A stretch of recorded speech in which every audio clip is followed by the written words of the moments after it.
I'd like to thank you all once again for your patience on this.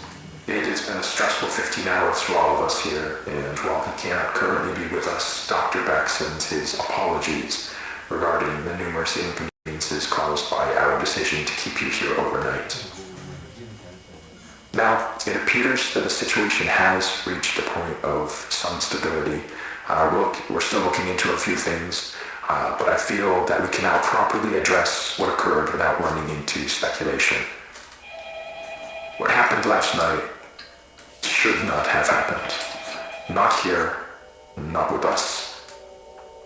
What occurred was a gross misunderstanding that was the result of some severe information mismanagement. Even now, I believe most of you still have an incomplete idea of what took place last night.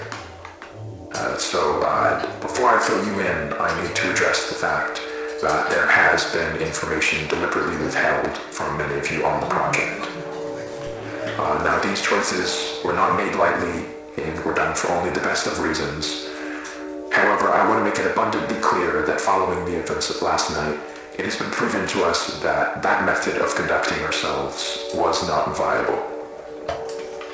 So, I'm coming to you now to correct this mistake and begin delivering the authentic order of events as we understand them. On the morning of March 1st, a team of 4 researchers was sent into the complex to conduct a routine layout analysis. George Levy, Marvin Lee, Ronald McCarthy, and Peter Tench. At around 12:20 p.m., the group realized that they had lost track of Tench while traversing the previously accessed branch of hallways. As you'll recall, this prompted an immediate withdrawal of response back to standard, followed by several days of significant search efforts. However, those ultimately yielded nothing, and as far as any of us were concerned, Tench had simply vanished, leaving no physical trace. Now, for obvious reasons, that wasn't something that we could disclose to the public, so roughly 2 weeks following his disappearance, our security team was forced to put together a more acceptable cause of death that would keep attention away from this institute and provide closure to the family. So that is all close to common knowledge, I presume.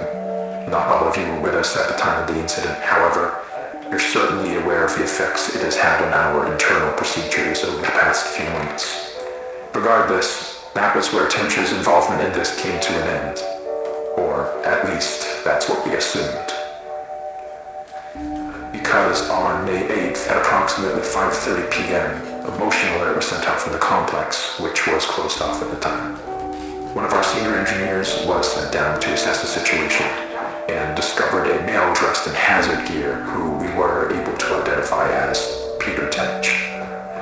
Immediately following this discovery, Tench was moved to a secure room on this floor where, over the following days, a select group of doctors were able to administer a panel of tests in order to determine what had happened to Peter in the 2 months he had been gone. Those tests yielded very little useful information. By all measures, Peter appeared to be in excellent health.